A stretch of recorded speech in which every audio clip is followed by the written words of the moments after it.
తన భాగమయ్యున్న ద్రాక్షావల్లి కొరకు పంపిస్తే, ప్రతి యుగములో ప్రతి కాలములో తన శరీరములో శరీరమయ్యున్న వధువు కొరకు ఆయన తన ప్రవక్తలను పంపిస్తే ఏం చేశారంట మన పితరులు?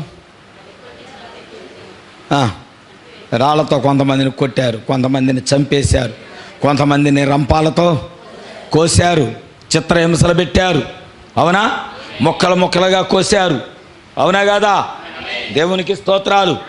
అందుకే దేవుడి ఉపమానం చెప్తున్నాడు ఇశ్రాయేలీయులకి. ఈ ఉపమానాన్ని అందుకే బోధిస్తున్నాడు. నేను పనివారిని పంపాను. ఆమేన్. పంపితే వాళ్ళు ఏం చేశారు? నా భాగం కొరకు పంపిస్తే, తోటంతా అక్కర్లేదు, నా భాగము. ఇక్కడ ఉందా ఆయన భాగము? నేను నమ్ముతున్నా, ఉందని నేను అనుకుంటున్నా. ఆమేన్, ఆమేన్. యజమానుడి యొక్క